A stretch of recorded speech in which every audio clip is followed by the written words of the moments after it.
Imagine having a business doing like 2 million a month and then just get you shut down. It's cool to lock in, but it's important to don't be isolated. Most mistakes are done when you're getting into the grind yourself. There are some clients spending like 1 million a month and they run with one profile, and then when the profile is banned, they're screwed. They're dead. Instead of 50k a day, they would do like 5k a day. We've been doing like organic DMs with our accounts and it's been working insanely good. Right now, we get probably like 1 to 2 answers a day. That's cool for something like passive and free, bro. Guys, I am here in Bali. I have escaped the missiles from Dubai. I'm here with the boy, Moose, who is the founder of Unlimited Scaling. We are in his office right now. He literally has employees underneath us working super, super hard on growing his agency. And this is honestly one of the dopest studios I've seen. You guys can't see what I'm looking at over here behind me. Yeah, today we're just going to be asking each other some questions and talking about what it's like to be an agency owner. Yep. Moose is kicking ass. What are you doing right now, MRR-wise?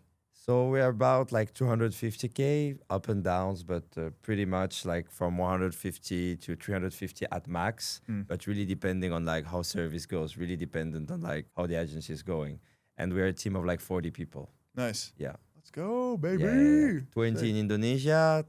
I would say less than a dozen in France, and other contractors around the world, freelancers. So, dude, why don't you talk about your offer? Because you solve a very specific pain point that I am kind of jealous of, because it's not just, hey, I'm a meta ads agency. You solve a very, very specific pain point. So why don't you go into that a little bit? Yeah, sure. Like I'm considered like a e-com blocks expert. So basically people come to me when they face issues, restriction with their meta accounts or other media platforms. And we basically help them with Facebook feedback score. That's the two core solutions we handle. So basically it's about keeping reputation of a business high so they can get the best ad performance possible with their advertising. And a lot of brands, e-com stores struggle with this because at some point when they're scaling, they can have some issues with their product or with shipping or anything like that. And then basically their performance can tank because Meta knows that. And if people don't work on that, then they can get their performance fucked up, basically. So that's what we work on. Yeah. Been doing this for like 4 or 5 years now. That's been an insane journey. I love it. Yeah. So unique, man. People just really aren't thinking about this when they're always like, what's going on with Meta this week? Like you just scrape X, you scrape Twitter, you see like, are you guys having issues with Meta? What's going on with this new update? Like if you guys can truly like offer this thing that not a lot of people know about, that is so valuable, man. Well, actually, there are a lot of needs. There are a lot of specific things that like people struggle with. Can be like DMCA, ads getting rejected, random like performance going crazy, and the algorithm is always changing. Like Andromeda just happened like last summer, and like everyone was like scared, like what's going on with my ads. So we had to like do all those test and trial with all our clients to get this going. So yeah, that's a very, I would say, a very interesting topic. Who's the brand that you would want to work with the most? Who's your ICP? What problems are they going through? I would say usually like they're scaling very hard and they have issues with like shipping and product quality. So that's usually the e-com guys that we're scaling. And some guys that basically, I don't know, like they're selling some kind of placebo.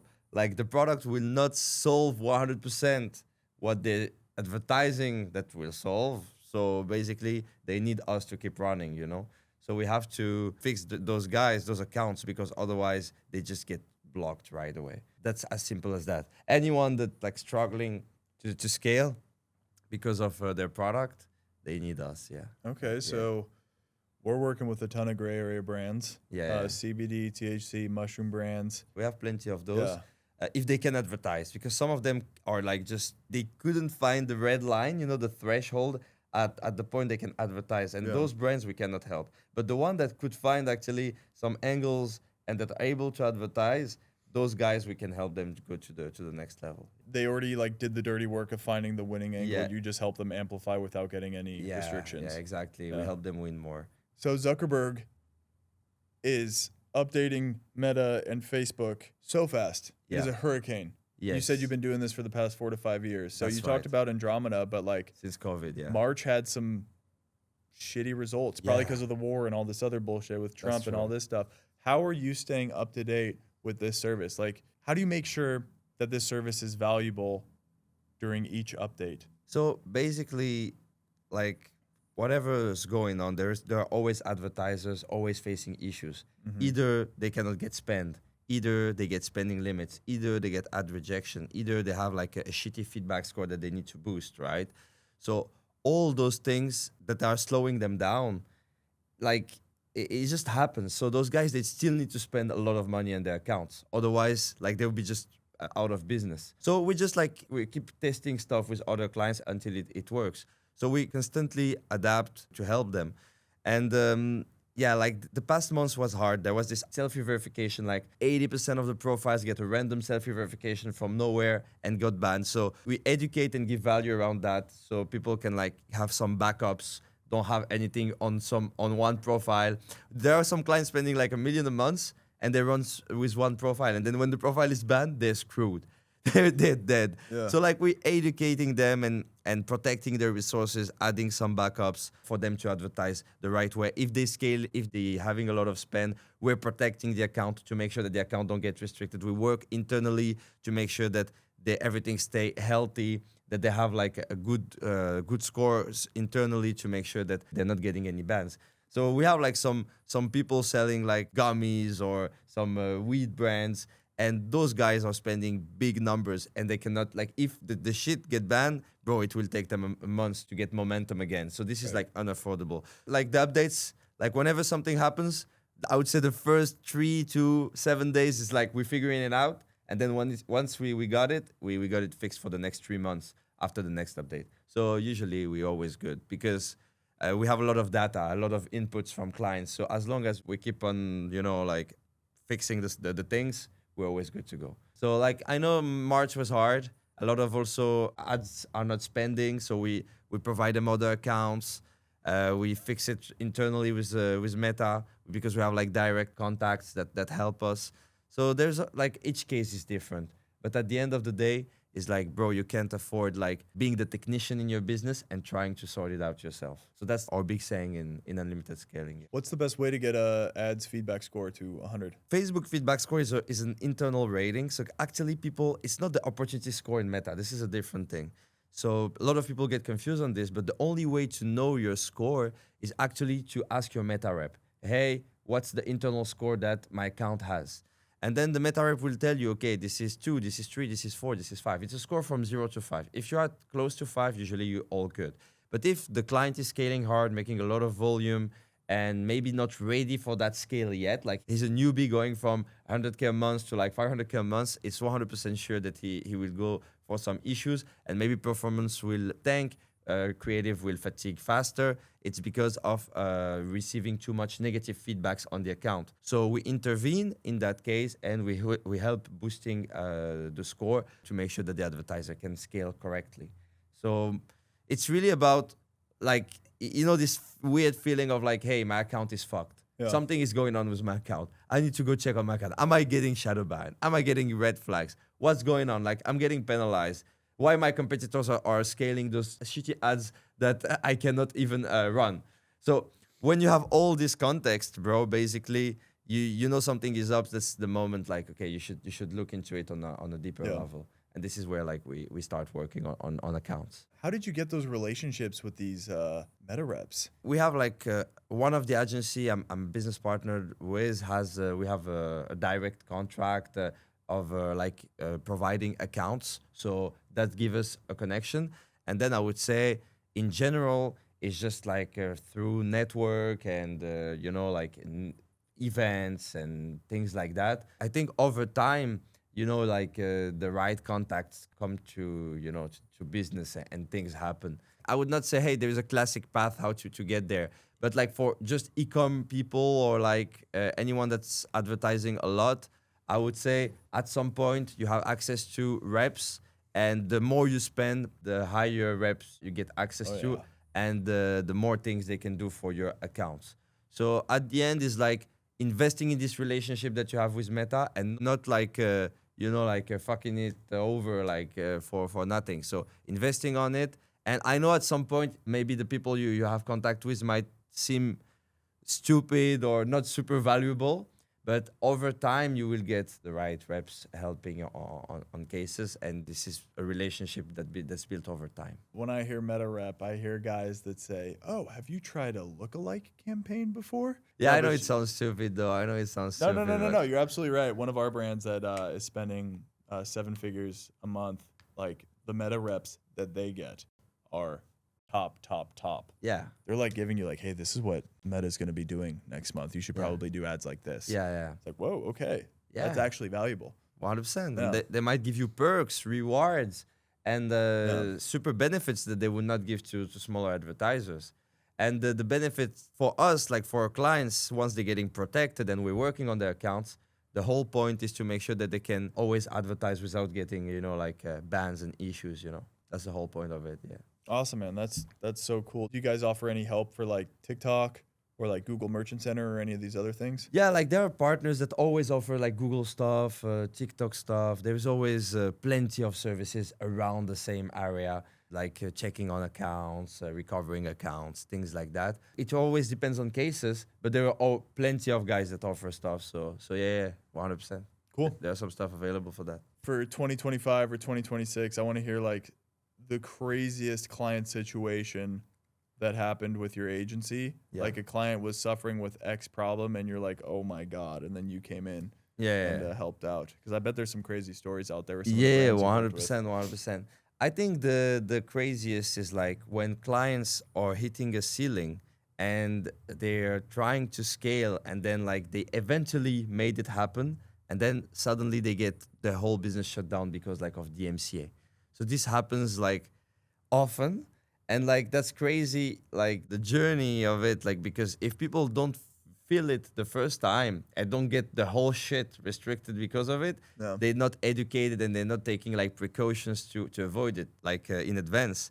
So I would say that's insane. Like imagine having a business doing like 2 million a month, someone just register a trademark on your behalf because you didn't do so, and then just get you shut down all your ads, all your stuff, and you're trying to relaunch your ads again, and bro, nothing just clicks anymore. And it takes them a while to recover. It takes them like maybe like at least 3 months to get like numbers, not even at the scale they were, like just getting started again. Yeah, exactly. Making like okay numbers. And hopefully they have the capital at that point to invest. Because their business gets shut off overnight. Yeah, that's insane. Yeah. So like they're probably doing like 10 times less. Like instead of 50K a day, they would do like 5K a day, and it will take them forever. But that's super cool because with us, they've been able to like get back to where they were super quickly.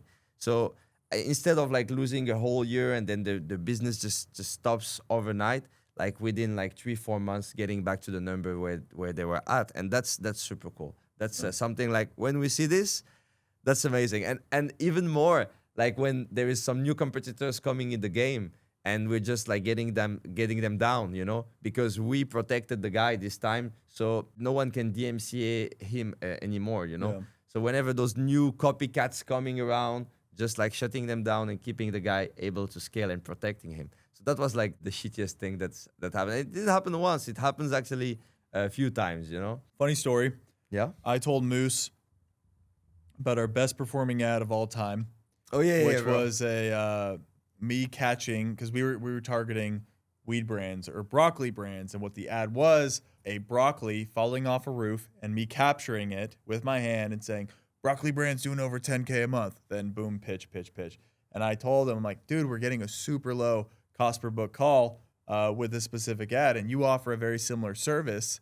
And Moose, what did you do with that information, brother? Oh, you told me to try the ad, so I'm trying the ad, bro. I'm trying the ad.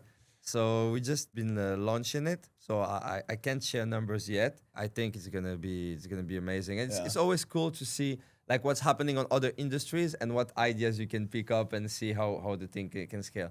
And at the end, bro, that's what we love, bro. Testing things quickly and see what's up. And it's super fun actually. We met in Dubai. Yeah. I want 2 months ago, yeah. So I've been in Bali for about a month Yeah. and a half now, and people are always saying, and I'm a neutral here, But Yeah. people are always saying like, "Oh, the network in Dubai is nothing compared to, or excuse me, the network in Bali or the network in Dubai is so much better than the network in Bali."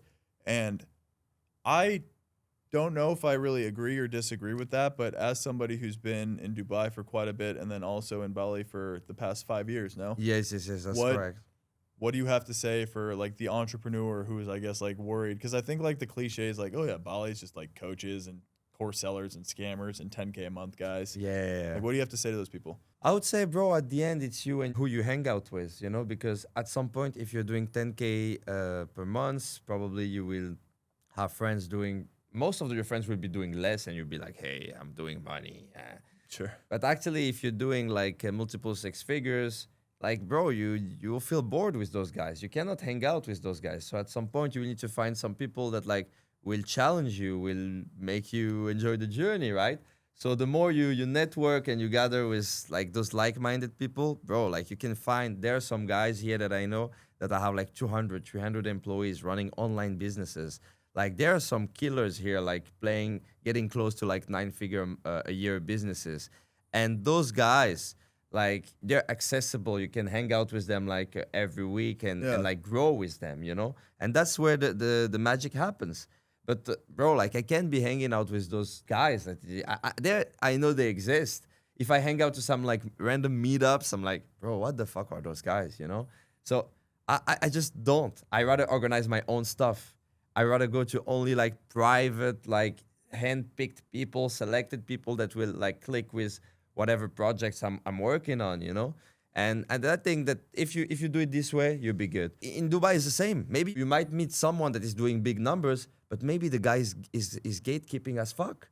Maybe the guy is gatekeeping as fuck, and there is no growing from the discussion, bro. Yeah. You can go anywhere from it, so it's useless at some point. The idea is like where you can find the sweet spot from the guy doing the right numbers and the guy that's you're gonna grow with. So there are plenty of guys, and I think it's really you and your networks at the end of the day. Yeah, I agree. It could be New York, Chicago, LA, Bali, Dubai, Sydney, wherever. It's who you surround yourself with, no Yeah. matter where you are. And brother, the first person I met here at like a bar, me and my COO are walking around, and this guy was super humble, and then he casually drops that he's doing 9 million a month.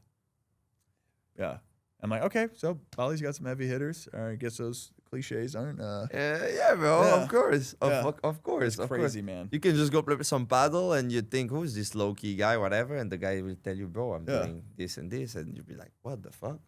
You never know. Yeah. Or like you see the guy on Instagram, the guy has built 500 villas. You're like, okay. Yeah. Like everything exists. Like so many journeys, so many different paths. Yeah. I know. I was like, bro, who are your clients? And he's like, the government of Japan.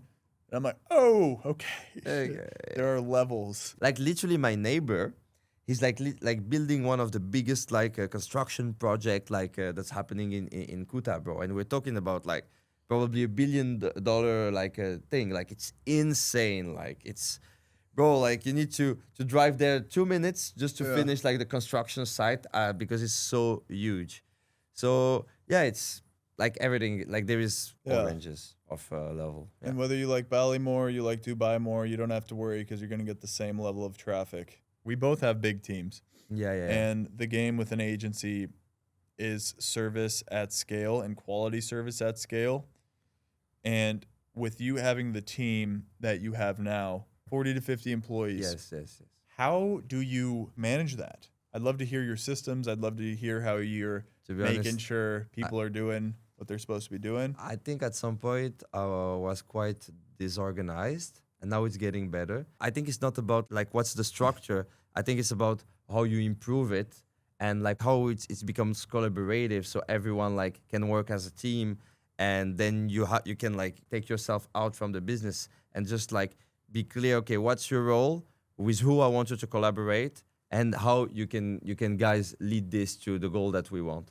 So at the end of the day, I try to reduce my direct contact from like 15 to like 7-ish, 8-ish people to make it as lean as possible. And the biggest insight I had is like having a clear CRM and letting people collaborate, assigning tickets to others and just telling them like, I need you to do this, I need you to do that. And just like take yourself out and let them like take ownership. Yes. So for example, in Bali, I have like one manager, and I can be discussing with my other like division leaders, but like I'm letting the manager like handle it all, and I can be just like texting the guy for this and that, but like I'm not expecting any report from him. I can be discussing like, hey, for like more casual topics, but like everything they report to their manager, and that way I can make it very simple, like having 20 people in a whole team and just having one people that leads them. So Yeah. I try to do the same for all the other aspects. So basically like delivery, marketing, account management, finance, and trying to keep it as simple as possible. But it's not perfect, and I think we're gonna improve it. And I'm working a lot with my HR to make it better. I think it's about, if I can give one image, I think it's about being the passenger in the car and stop being the driver. Just let them drive, and if they're not sure how to drive, just ask them question, but let them drive. If you're the endless driver, bro, you get burnt out so quickly. Do you know what a backseat driver is?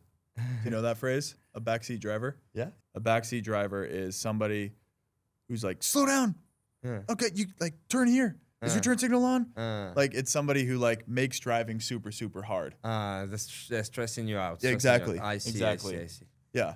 And so I think what you said about being a passenger is absolutely correct. And if they have a Yeah. question about something, then Yeah. of course. Yeah. Like monitor them in the beginning because it's your car that they're driving. Yeah. But it's a balance of like giving them freedom to get you to the destination and not having you like critique every single thing that they're doing. 100%. My biggest mistake was for sure always like being the guy like taking reports, like, okay, what's going on? What did we do? Where are we going? And things like that. And now I'm really stepping back and more like, okay, so just like we have clear meetings. Yeah. Like, is it quarterly? Is it monthly? Is it weekly? And okay, what's up? Yeah. Or what's just like the meeting is for that and that's it. Yeah. No more back and forth over Slack or WhatsApp, just checking in of what's the progress. Yeah, Beautiful, man. That's how it should be. You should Yeah, be yeah. steering the ship. You shouldn't be putting more sails up or Yeah, sweeping the deck or exactly. whatever. Yeah. And I think at some point it's also investing more in like making the system crack, Yeah. Because if you don't challenge the system to crack, bro, like you're being in your comfort zone as well. So I think it's about how you can hire to push the system to its limit. So that's what I'm working on right now. I want my system to crack, bro. I want it to explode. Yeah, of course. So I'm hiring account managers and see until where it can go. And yeah, bro, let's see. I'm very excited about that. I think with you being an agency, you're in a very unique situation that's different than probably 80% of other agency owners out there, 90% of other agency owners. You have an office. Yeah. So you have employees that you're working with in real time, in real life. How is that? Because I don't have that, right? Everything's virtual for us and we meet in real life, but like systems are done and executed by like work that you have executed. But at the same time, brother, I want a podcast studio like this too. And it's nice to know, like, look down and see your employees like doing stuff rather than just like seeing a Slack message report. So how is having employees in real life in an actual office changed? I think our business needed that because we had like some restrictions that we couldn't do. We couldn't do like everything remote. We had to be physically, and also running like a real estate business. So all those gathered together made me go for this. Yeah. And back then I was using suppliers. So first I was like, hey, how much can I save? Building my own delivery system. In what I do, I couldn't have it online. People had to be together. Yeah. So how does it feel? Bro, it's cool. It's amazing. Go for it if you want to try so. I would not recommend doing this in the West because the prices would be insanely high. But in Bali, like renting out an office can be like around, I don't know, like 10K a year, like for a decent office. And like teams, like it depends on how many people you have, but you can start with first one VA or one manager, one assistant, and then create like subdivisions of what you want to do, right? And I think what's good with having an office is like everyone show up, everyone is on the same page, and there is some kind of culture that is like stronger than online. But even online, like we gather up. We do like one gathering at least, like let's say once every 2 years. Before we were doing every year. So if the business allows it, we gather up, we hang out, and we do like some kind of mastermind for like a week in a big villa somewhere in the world with the team. I like that because this team building, like you get like some aha moment for the team, and then like suddenly like your business is getting like boost, you know? Yeah. And I love that. So I would say I would recommend, like if it makes sense, like bro, it's cool. Yeah. Like the podcast studio, I was like, bro, I'm always going to podcasts, and I'm losing time and energy and money, and I don't like what they do. I don't like the way they work. Bro, let me just get my own equipment, my own shit. I'm sick of going to all those podcasts, waiting for like 2 days or hours. Or I want a podcast today. Why should I wait in 2 days? I want the podcast now because I have my schedule, and that's the best. That's my best day to shoot. I'm just like trying to see like what's the issues that I have, the challenges that I face, and I'm making sure my environment fits it and like fix my problem that I'm facing. And like before, bro, when we opened this office, I was literally eating here, sleeping here, taking shower. I installed a shower for that. Bro, this was not a podcast. This was like actually an apartment. I had like a bed here. Bro, like like I was just locking in. Yeah. I was like, fuck that shit. I just want to lock in. Yeah. So at the end of the day, it's like if it's cheap and you can set it up the way you want, why not? And I'm very grateful for Indonesia because Indonesia makes us able to do that for not too much, I would say. Yeah. That's amazing. It all comes full circle because when I was working my corporate job in an office, I was like, fuck, I'm never going to work in an office again ever Yeah. in my life. Yeah. And now that I'm at where I'm at with my business, I'm like, I kind of want to go back to working in an office with my team. It'd be cool to have, but what you've done here, man, is incredibly impressive, man. It's inspiring. Yeah. For sure. I'm happy it inspires you, brother. I'm very happy for that. But yeah, like step in and start with few team members. Maybe it can be like a villa first, just a villa with like your executives, your very like the most important people on your team. You hang out together, and then suddenly like you make an office somewhere. Yeah. You know, like it's cool when I come here. I tell them like, hey, like let's change the design, let's paint this, let's make it like this.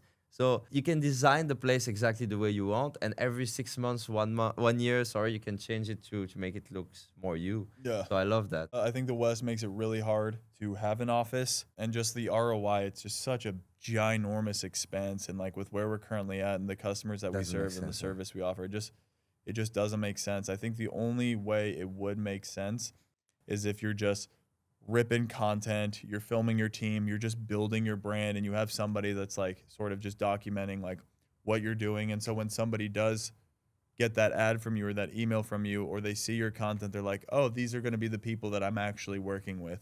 And I think that goes very, very far, and I think that's super, super slept. But Yeah. other than that, Actually, at IFA there was this guy like he runs like employee generated content. You remember?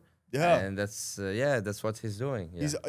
he's everywhere in my feed. Yeah, he Yeah. have like so many pages. Well, Well, cool. Moose, what do you say to entrepreneurs out there that are e-com brands that are struggling, or agency owners that are struggling, or like you just had the story of like, bro, I slept here, I showered here, I had to grind here. What do you say to people that are in that stage right now? I would give an advice is like it's cool to lock in, but it's important to don't be isolated, because sometimes you can be isolated and then you don't even know that you're not growing, and maybe you can be focusing too much on something that is useless and they won't get you the results that you want. I've been seeing this in e-com so much. Okay, I'm gonna lock in on this, but bro, like just talk to someone just making money right now. He'll tell you it's shit, like, or to your partner that's been working for you for a while, whatever.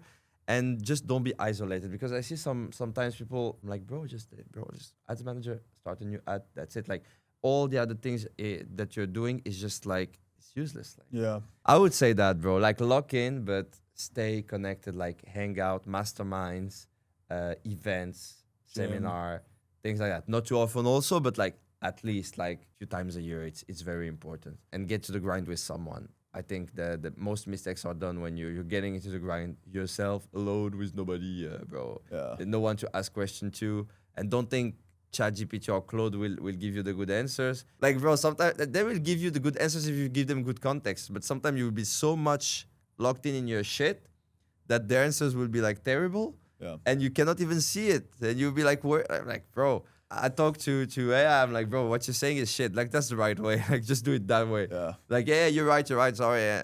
You want to be like the top player leading those tools to where you want. And I think there's a balance. Like if you are trying to grind and build something of your own, you do need to like separate yourself from people that are like bringing you back into the life that you're trying to avoid. Of course, of course. But at the same time, brother, if you're in a box and it's just you inside your head all day, start finding other people doing. communities out Yeah, there. yeah. Like people say course sellers are a scam, and neither of us sell a course, don't worry. But like if you buy a course and it provides you like value on how to scale to the next level, chances are there's a community in that course with people in the exact same level that you're at right now. And guess what? If you reach out to those people, you now have made friends and they can share what won with them, and you can share what's winning for you. And now you start to build a community around the type of people that are also trying to improve themselves. And yeah, like 100%. once you scale, you're going to meet new people and new people, new people. But yeah, dude, isolation is a killer, man. Yeah, yeah. That was me for the entire first year of my business. And it's necessary. Like you got to lock in sometimes, but damn it, it's rough. I mean, get the info that you need once you have them implement, but get feedback on it. Are Yeah. you on the right path, or are you doing stupid things? Yeah, important. Exactly. Yeah, I'm very grateful, like getting like those masterminds and getting these skills, this knowledge that is making a huge difference. And I think like once you guys feel it, like bro, you cannot go without it. Like this is a huge edge. Bro, I was that guy. I bought one course to start my agency and then nothing else. I'm just like, fuck everything. I'm going to learn on YouTube. I don't need to buy this. I don't need to buy this. I don't need to buy this. The first thing I did until I got my agency to where it's at now was this mastermind that I went to where I met you. Afterwards, I was like, oh my God. Like I started posting every single day on social media. I'm starting to build my personal brand. I have a regret for not like All this time. Yeah. and I've always been like, I could fuck them. I could just do this better myself. Like, I don't need this. I don't need this. I'll just figure it out myself, which is such the wrong way to look at it, you know? Okay, so this one's for the agency owners out there. Moose has one of the most unique strategies there is. It's volume to a T, and you may know about this, you may not. I definitely didn't know about this. And so, Moose, if you want to give like an example of what you're doing, that'd be insane. there are some like outreach strategy there that are not used at their full potential, especially in terms of Instagram. Like we've been doing like organic DMs with our accounts, and it's been working insanely good. Like for example, we're using like some hooks. We're saying like, "Hey, mentioned in your story," so we have a good opening rate because a lot of people are like, "Hey, who's this guy just mentioned me on my That's story?" so smart. And then like you can go for and like just have a like a curiosity slash very important problem solution kind of a message, and it works very well. And I have some friends, they run this through many profiles. So they have like 5-10 pages Instagram pages, and they do this outreach. But the thing is, those outreach are limited. I would say you can send like 20 to 30 DMs per day per account, which is okay. But like you cannot scale that too much. But there are some there's been some bots going on in the industry. I don't know if you've seen those. Like they can mass comment on accounts. They can mass DM. They can mass share. And sometimes you're like, what the fuck is this thing with so many so many like comments? And those comments are like, hey, DM this guy, DM this guy, DM this guy. I don't know if you saw Yeah. this. I actually saw that on your profile the other day. So there are some strategies slash growth hacking kind of things like that, which you can like have lists of like accounts that you want to DM, and you can like define like an ICP of who you want to target. Like for example, in my case, I would be like, hey, maybe I'm interested in like e-commerce brand owners, and well they have an Instagram profile that is clear. Like they're saying that they do e-com. They probably live in Dubai. They probably have some pictures with like Rolex and Lambos. And well, you get an idea. Yeah. So basically, we could like search all of those guys, and then like reach out to them. It's been working amazing for us. Right now, I have like 2 Instagram accounts. I would say like 1 main, 1 backup, and bro, like we get probably like 1 to 2 answers a day. So in terms of like lead acquisition, that's cool for something like passive and free, bro. I'm like, why not? 1000%. Guys, don't forget to subscribe. See you around. Smash that like button.